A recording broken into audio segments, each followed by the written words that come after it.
Today we're tackling a name that's everywhere, but its story is incredibly complex: Palestine. And to really get our heads around it, we're going to do this a little differently. We're actually going to start with what Palestine is right now, and then hit rewind to see how we got here.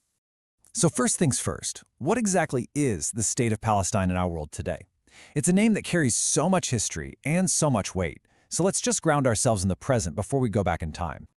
Okay, so officially, when we talk about the State of Palestine, we're talking about two separate chunks of land, the West Bank and the Gaza Strip. You can see they don't actually touch. The proclaimed capital is Jerusalem, but the city that functions as the administrative center is Ramallah. That's the basic layout today. But a state isn't just about lines on a map, right? It's about who recognizes you. And this number, 157, this is where things get really complicated. That's how many of the 193 countries at the UN officially recognize Palestine as a state. So you've got a solid majority of the world saying yes, but some of the most powerful countries don't, and that tension is at the heart of its contested status.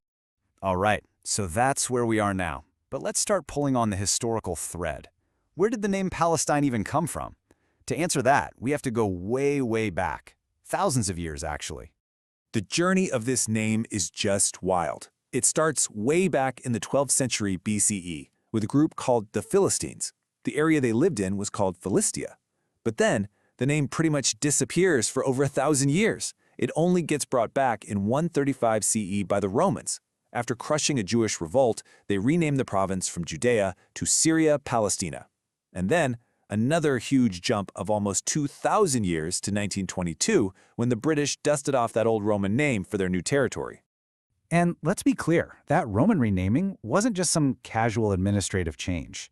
Historians see it as a very deliberate political act. It was Emperor Hadrian basically trying to erase the Jewish connection to the land of Judea as a form of punishment. So from the moment it was revived in antiquity, the name Palestine was loaded with political meaning.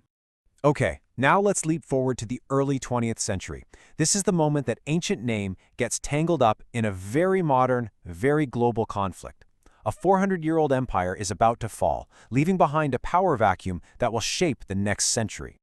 So World War I ends, and boom, the Ottoman Empire, which had ruled this region for centuries, is gone. The winners, mainly Britain and France, swoop in and start drawing new lines all over the Middle East. The brand new League of Nations gives Britain a mandate to govern the territory that they decide to call Palestine. And just like that, this ancient land becomes a flashpoint of modern politics. And this, right here, is where so much of the trouble begins. Britain during the war made two completely contradictory promises for the same piece of land. On one hand, they suggested to Arab leaders that it would be part of a future independent Arab nation. On the other hand, they issued the Balfour Declaration, promising the Zionist movement their support for a national home for the Jewish people there. Two promises, one territory. It was a collision course from day one. So, with the British in charge, Jewish immigration into the region picks up. Then in the 1930s, as the Nazis take over Europe, that immigration turns into a flood of people desperately trying to escape. This massive and rapid change in population created huge amounts of tension with the Arabs already living there, which eventually exploded into a major 3-year-long Arab revolt against both the British and the influx of Jewish immigrants. For the British, the whole situation was just spiraling out of control. They were stuck between their conflicting promises and couldn't stop the violence. So they did what empires often do. They decided to wash their hands of it. They passed the entire problem over to the newly formed United Nations, which set the stage for a decision that would change the region forever. So in 1947, the UN came up with a really radical plan. It was called the Partition Plan. The idea was, on paper, pretty straightforward. Let's just split the territory. We'll create two new states, one for Jews and one for Arabs. And Jerusalem, because it was so important to so many people, would become this special international city. And how did people react to this plan? Well, it was a hard split. The Jewish leadership said, okay, we'll accept it. But the Arab leaders flatly rejected it. They argued it was totally unfair to the Arab majority who already lived there. There was no room for compromise, and this disagreement basically lit the fuse for war. And then, everything happened at once. The British pulled out. On that very same day, Israel declared its independence, and the very next morning, the armies of 5 neighboring Arab countries invaded. Just like that, the political fight became an all-out war. This war had a devastating human cost. This number here, About 750,000. That's the estimated number of Palestinians who either fled the fighting or were forced from their homes. They became refugees. To this day, Palestinians call this event the Nakba, which is Arabic for the catastrophe. By the time an armistice was signed in 1949, that original UN partition map was in the trash can. Israel ended up controlling 77% of the land. The remaining parts were taken over by its neighbors. Jordan occupied the West Bank, and Egypt took control of the Gaza Strip. And that independent Arab state the UN had planned, it simply never happened.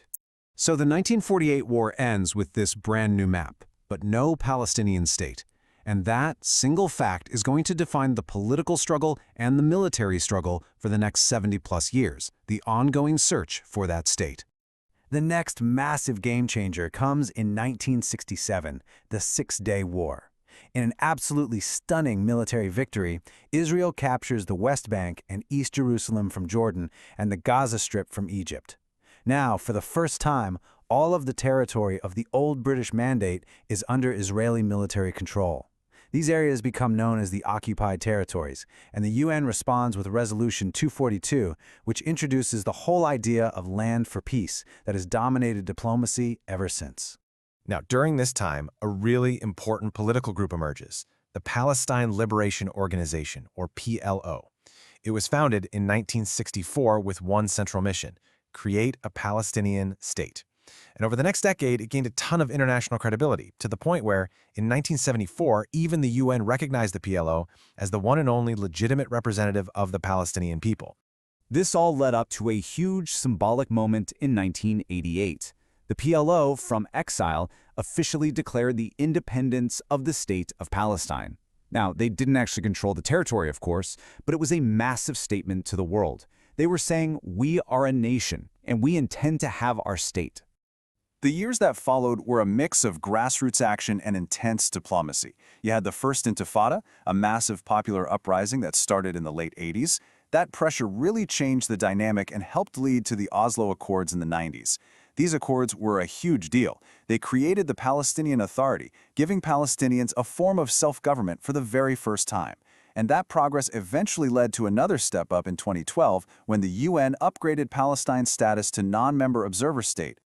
And that brings us right back to where we started. From an ancient name revived by an empire to a land caught between conflicting promises, a proposed partition that led to war, and this decades-long, painful struggle for recognition and self-rule.